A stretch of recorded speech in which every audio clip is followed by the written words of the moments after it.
Hello everybody, Yom Tov. Today's true crime story, or your real crime story I should say, thanks to our Candice, who's asked me to talk about this particular story. So, hi Candice, love. Thank you for this and for letting me know about this particular case. It's one that's actually unfortunately close to Candice's heart because it happened very close to where she was living as a young person at the time when these murders took place. So the person I'm talking about today is Wayne Williams, and I'm going to be as careful as I can talking about this because there's so much controversy going on about whether Wayne Williams is innocent or not. So I'm going to try and be as fair as I can, considering it's a case that I'm not particularly, au fait with. I have read about it, but there's just so much to remember that I will keep referring to what I found on the computer. Okay, now there's one thing actually that one of the Haveners actually said to me, and it actually struck me as true. She said, it's like we're just sitting around your kitchen table and we're talking about crime, and crime stories the way you would, sitting around anybody's kitchen table or sitting in the lounge or the living room. And it's, oh God, have you heard about this awful story? And then, you sit there and you give us your side of it, and then we tell you what we think. And I thought, that actually strikes me as very true of me, because I'm not a journalist. I haven't got the skills of a journalist. Say, there's a YouTuber that I really admire who does true crime, and her name's Stephanie Harlow. Now, she does coffee and crime, or I can't remember exactly the real title of her videos, but she's very interesting. She's very popular. She's American. So she's very clued up. She's very clever. She gets her point across. She sees both sides. She's actually, I find Stephanie to be very dynamic. Sorry. I'm struggling trying to get comfy today. Stephanie,'s incredibly dynamic, which is the opposite of me. I just sort of go with the flow, and I just talk to you, and that's the way I think that I want to approach doing these crime stories. I want you to imagine in your minds, or however you want to do it, that it is just you guys and me milling around my home, sitting down at the table with me, sit around me in the background in the kitchen, and we're all talking about a particular crime, and it's me who's just having my say at that particular time.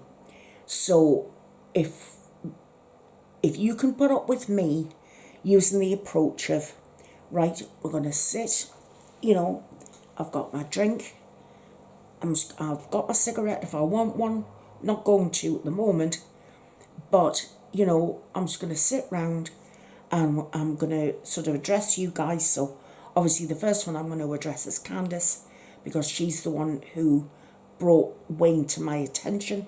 So I'm going to say, hey Candice, thank you so much. I'd like to talk about it and tell you what I've learned. So this is what I've learned.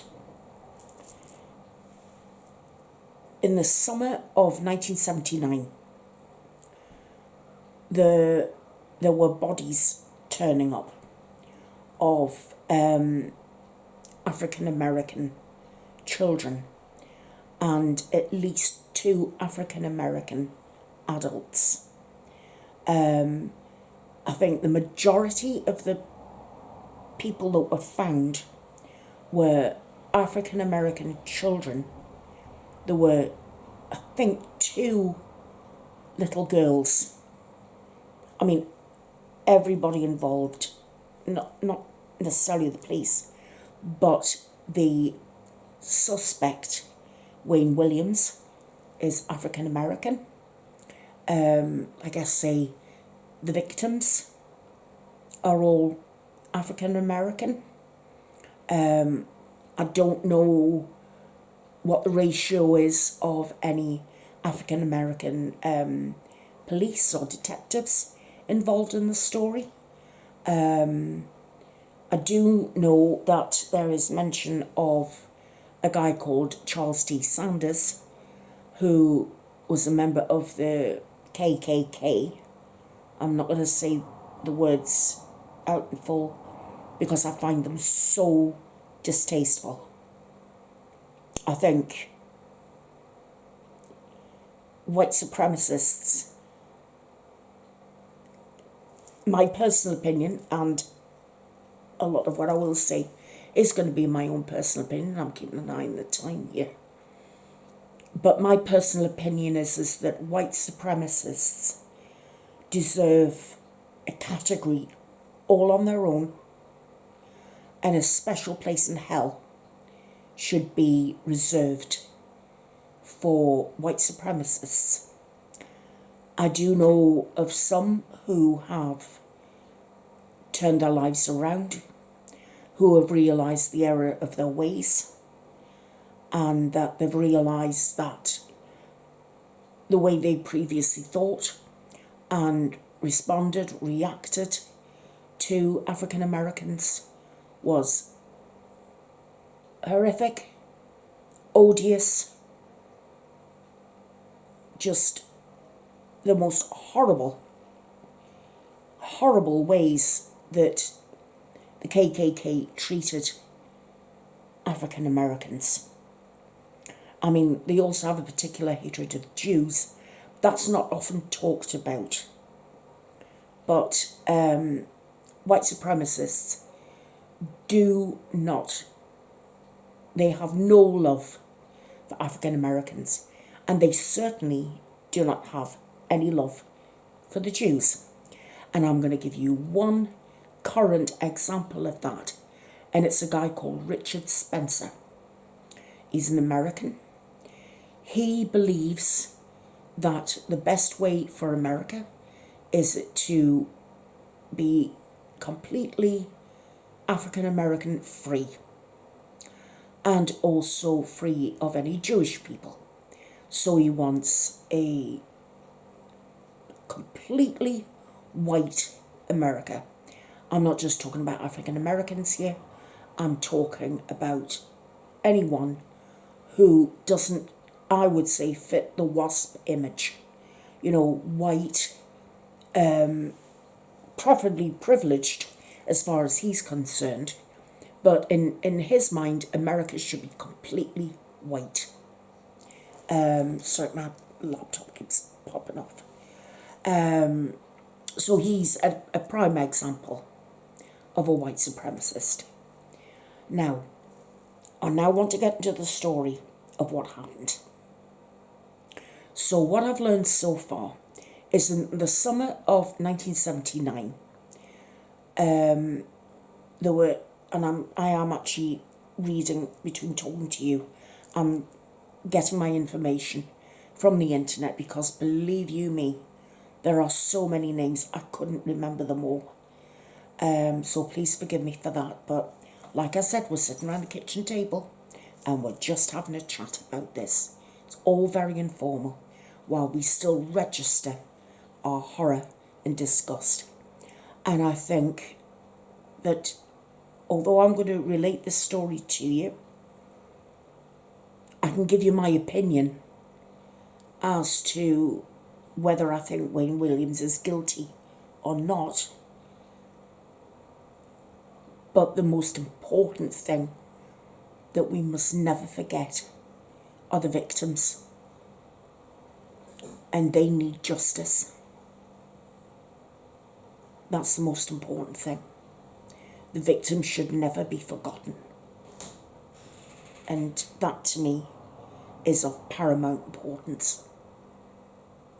You know, whether Wayne committed these acts or not, I don't know. Whoever did do it, if it wasn't Wayne, then they deserve a special place in hell. But that's the bottom line for me. There are so many victims, and we can't forget them, because they need justice and they should never be forgotten. So on to the crime. The Edward Hope Smith, who was 14, and Alfred James Evans, who was 13, they went missing 4 days apart. They were living in Atlanta, in Georgia, the state of Georgia, and that's, for non-Americans, that's in America. It's one of the southern states in America. One had reportedly disappeared from a skating rink, and the other was coming home from a movie. Their bodies were found on the 28th of July, 1979. Edward had been shot and Alfred had been strangled. And their bodies were dumped in a vacant lot in the southwest part of the city. Now, over the next 2 years, from July 1979 until May 1981, the perpetrator was called the Atlanta child killer. Why they just came up with one person to have done this, I don't know. But that's how the person was labelled, the Atlanta child killer. 20 black boys, 2 black girls, and 6 young black men were killed by the same killer. That's allegedly. That's what the authorities believe to be the case, that one person had committed all these acts. Now, I'm going to read you out the names because, like I said, the victims to me are extremely important. In September 1979, Milton Harvey, age 14.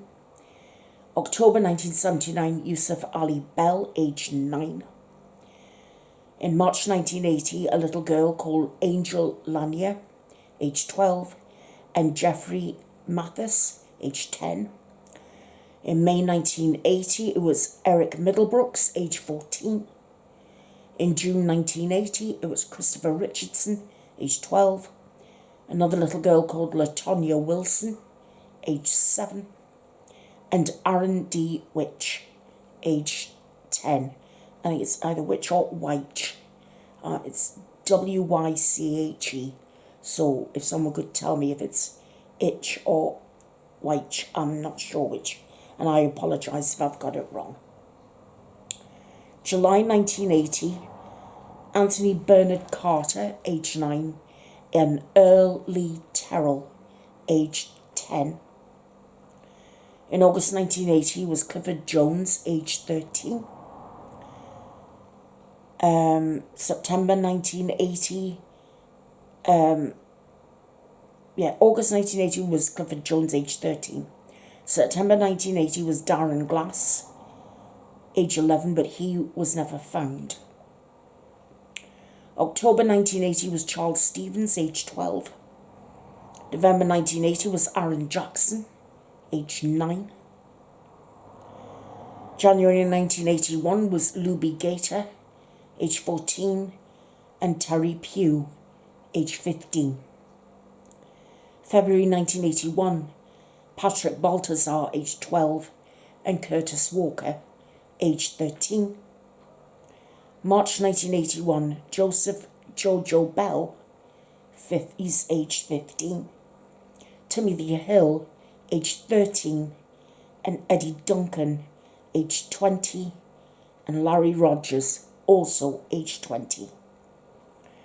April 1981, Michael McIntosh, aged 23. John Harold Porter, aged 28. And Jimmy Ray Payne, aged 21. And the last two were May 1981, William Barrett, aged 17, and Nathaniel Cater, aged 27. So apparently each of these victims were kidnapped before being shot, strangled, stabbed, or bludgeoned. And at this point, the police didn't know who they were dealing with, where the perp was, and when was he going to strike next. Now, there was a curfew set around, and the curfew was kept to because the city of Atlanta was living in terror. People keeping their children indoors. People were absolutely terrified because they were terrified to let their children go anywhere. Now, it was after the city was put on curfew for children under the age of 17. But it was after the curfew began that the older victims then began to disappear. Now, apparently, halfway through, or 3/4 of the way through, whoever was doing this changed his modus operandi. And instead of leaving the victims' bodies in the woods, he started dumping them near the Chattahoochee River, and another river called the South River. Apparently, the investigators had found green carpet fibres on some of the bodies, and also dog hairs had been found on many of the victims. So the police started camping out on two bridges near these two main rivers, the South River and the Chattahoochee River. And apparently they waited on for about roughly 4 weeks. And then one day they heard something being dropped from the bridge and landed as a splash in the river. And there was a suspicious noise. So they heard this noise, and then they looked up and they saw this station wagon sitting on the bridge, and it started slowly driving away. So the officer stopped the car, and the person who got out of the car was 23-year-old Wayne Williams, who at that point was a part-time photographer, and he was also doing DJing as well, because he was an only child. He was really quite intelligent. He'd done really well at school. He'd gone on to go to university, I believe, but then had dropped out. I need to make sure that I've got that absolutely right. But anyway, the police stopped and searched him, right? And they found in the boot of his car, they found green carpet fibres, and they also found dog hairs. Now, I've already said that a lot of the victims, and especially the one that had been just dropped into the river, was found to have green carpet fibres and dog hairs on it. So, of course, they found this in the, what we call the boot of the car.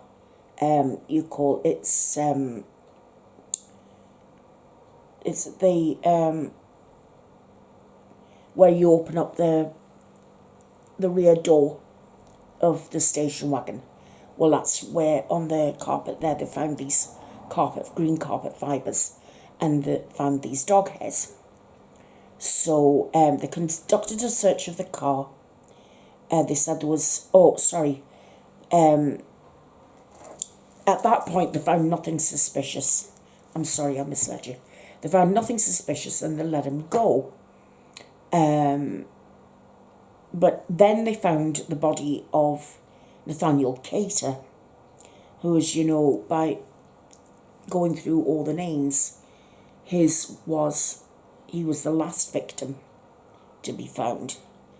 The police decided to set up a 24-hour surveillance on Wayne Williams. They got a search warrant for his home, and they found the carpet fibres and the dog hairs consistent with what they'd found on the victims' bodies in his home.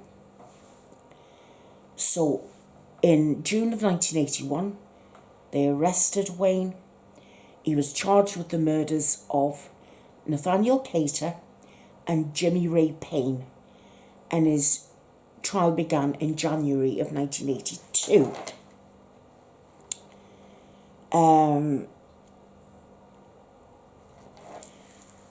There's an FBI agent called John E. Douglas, worked closely with the police during the investigation, and apparently, despite local beliefs that all these murders had been handled by the local KKK, this John E. Douglas was a profiler in the FBI, and he said that Wayne Williams' profile matched what he would class as the suspect, the person who had committed these crimes.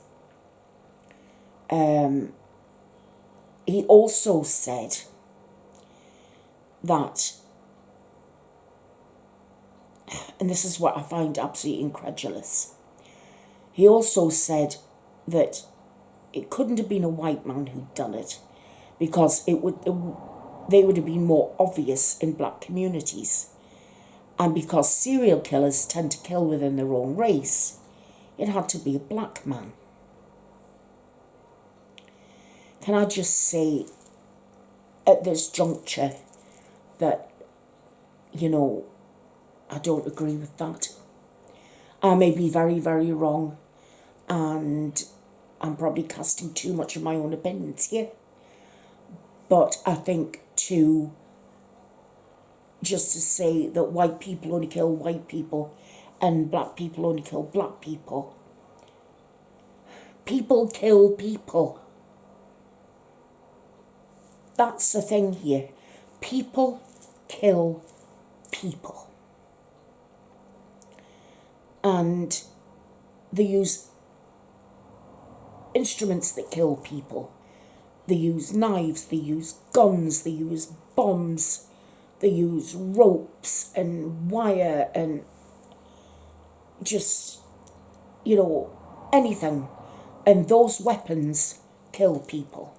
But without the person behind them, these things wouldn't do it on their own. So I want to point out here that I think that mode of thinking was just, because I would like to think we're a lot more enlightened today, just to say someone did this, and not to rely on, well, it's natural that one would only do this and one would only do that, because like I said, I may be very, very wrong, and I don't want to offend anybody, but people kill people.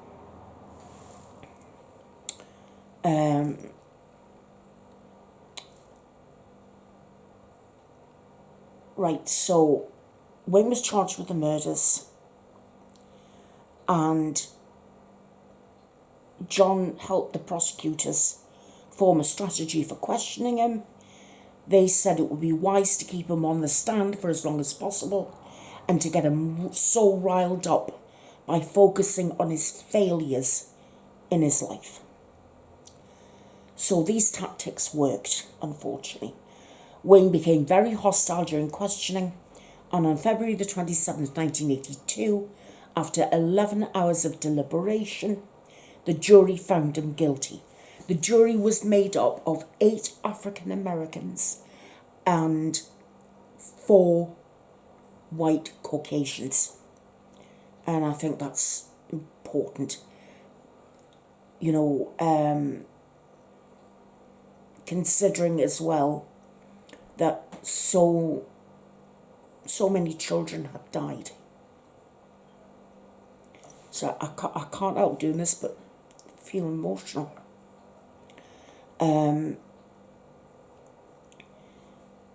He was found guilty. He was immediately sentenced to 2 consecutive life sentences in prison. That was for Nathaniel Candice and Jimmy. May you remind me? Sorry, I need to be reminded of his name. Jimmy Ray Payne. He was convicted of the murders of Nathaniel Candice and Jimmy Ray Payne. And that was why he only got the 2 consecutive life sentences.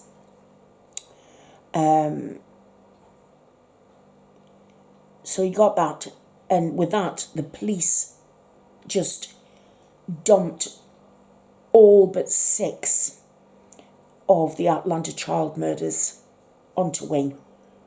As far as they were concerned, he'd done it. And then they unceremoniously closed the cases without bringing in any further charges. So Wayne is now 61 or 62, I think, and he's serving out his sentences at Georgia's Hancock State Prison. He continues to maintain his innocence. In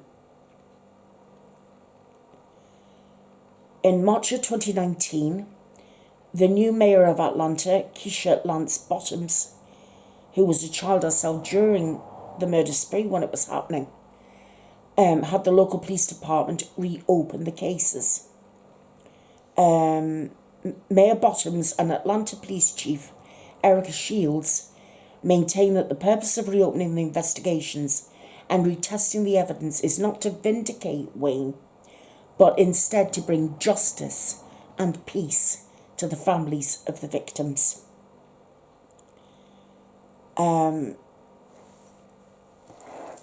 Erica Shields told the New York Times, "This is about being able to look these families in the eye and say, we did everything we possibly could to bring closure to your case. We are going to make some headway, but I'm not sure how much." So, like I say, I'm going between different stories. Now, like I said, there was controversy in this story, right? Because this is the bit that I want to read to you. William's conviction has been disputed. Many in the community did not believe Williams, the son of 2 teachers, could have killed so many children and adults. On May the 6th, 2005, DeKalb County Police Chief Louis Graham, ordered the reopening of the murder cases of 4 boys killed in the area between February and May 1981 that were attributed to Wayne Williams. However, the authorities in neighbouring Fulton County, Georgia, where the majority of the murders occurred, have not moved to reopen the cases under their jurisdiction. Williams has always vehemently denied the charges. DeKalb County finally closed its case after finding no new evidence. And on August 6, 2005, it was revealed that Charles T. Sanders, now this was the guy from the KKK, a white supremacist affiliated with the KKK, had been investigated for a role in the Atlanta child killings. He once praised the crimes in a secretly recorded conversation. Although Sanders didn't claim responsibility for any of the deaths, Williams' lawyers believe the evidence will help their bid for a new trial. Sanders told an informant for the Georgia Bureau of Investigation in the 1981 recording that the killer, and I have to quote this, had wiped out 1,000 future generations. I'm not saying that word.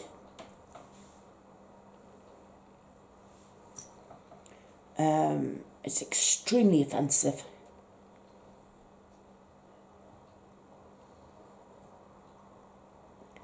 He basically said they'd wiped out 1,000 future generations of people of colour.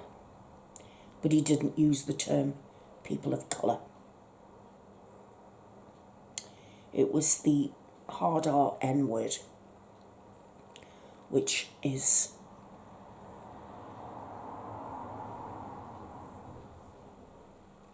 beyond disgusting. Police dropped the probe into the KKK's possible involvement after 7 weeks, when Sanders and 2 of his brothers passed lie detector tests. The case was once again closed on July the 21st, 2006. Now, former FBI profiler John E. Douglas wrote in his book Mindhunter that while he believes Williams committed many of the murders, he did not commit them all. He added that he believes law enforcement has some idea of who the other killers are, and that it isn't a single offender and the truth isn't pleasant. Now, what do you think he means by that? It isn't a single offender and the truth isn't pleasant. Is the truth that it may not have been Charles T. Sanders and his brothers, but what about other members of that reprehensible, evil, disgusting group of white supremacists? Could it have been some of them? One of them?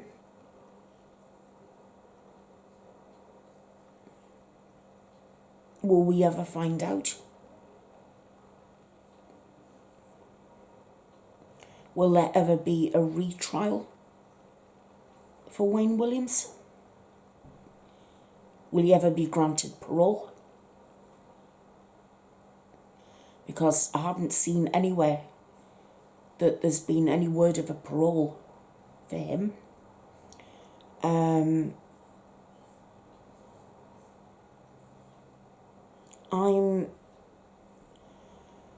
I don't know what to think. It has been claimed that when he was arrested,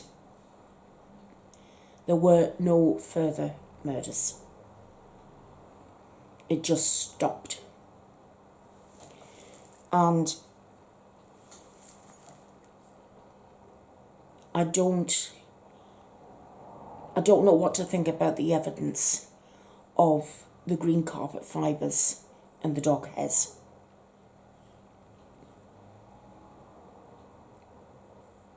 Does it mean he's guilty? I don't know.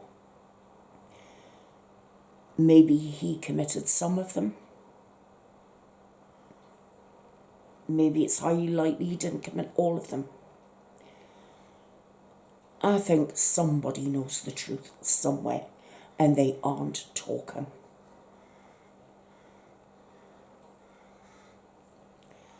And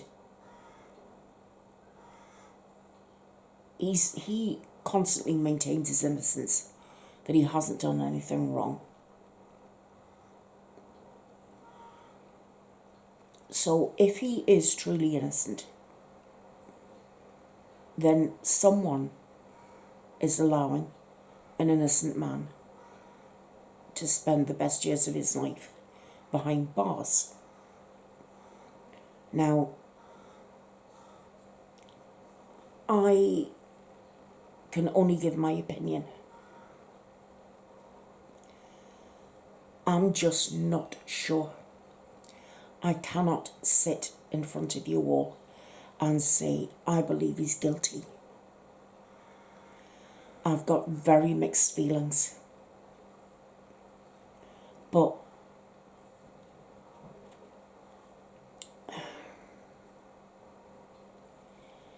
if he's guilty and he's maintaining his innocence,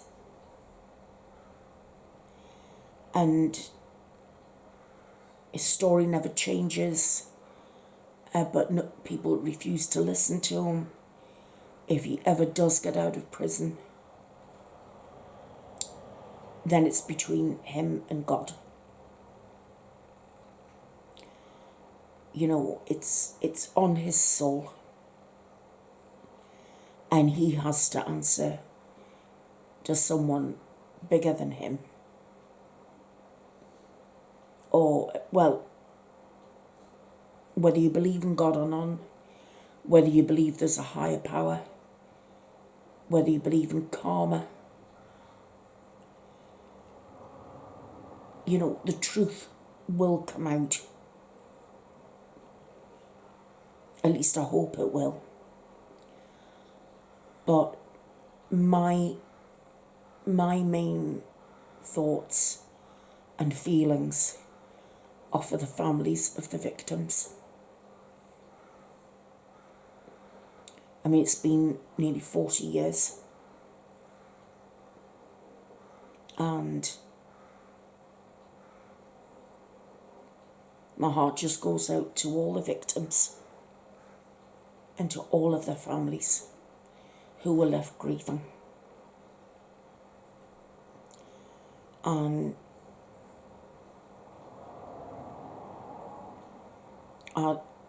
all I can say is, after all these years, I am sorry for your losses.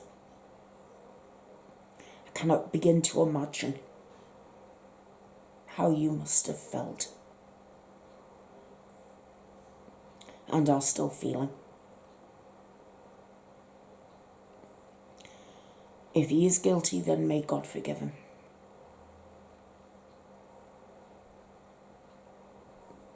If he's innocent, then may God forgive the people who are the true perpetrators of these crimes. Because the only person that can forgive them is God.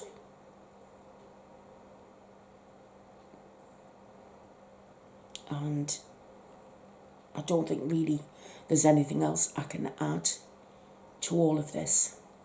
So, as we're taking the relaxed viewpoint that we're all sitting around the kitchen table and we're all milling around and we've all got our own feelings and opinions with regard to this case, what do you think? Talk to me in the comments and let me know what you think. Do you think that, you know, he is guilty?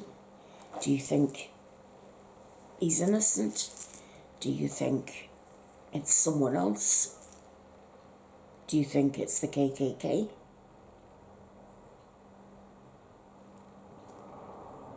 You know, have a look into the crimes of Wayne, well, if it is Wayne Williams, but unfortunately at the moment that's all we've got to go on. If you look up Wayne Williams of Atlanta, Georgia, and read and find out for yourself what I've found out, and come to your own conclusions. And I'm going to leave it there. And thank you again, Candice, love, for letting me know about Wayne Williams. I know that you've told me a few times how much it affected you. And I'm sorry that you had to live through that awful time.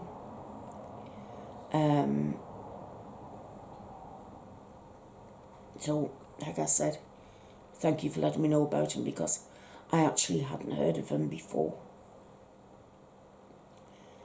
I want to thank all of you for being with me today, and thank you for listening.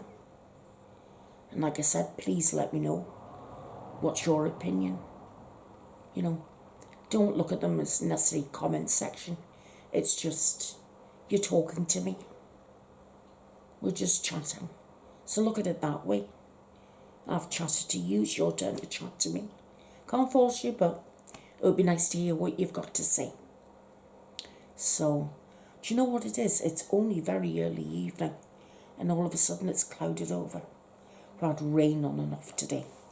And it's still that, not the horribly sticky, humid stuff, but it's still doesn't feel quite right. My bones and my joints are sort of feeling a bit, you know, as they tend to do. So anyway, thank you very much again for being here. And I love you all. And I will see you all again very, very soon. Take care. And bye-bye for now. Bye-bye, guys. Bye-bye.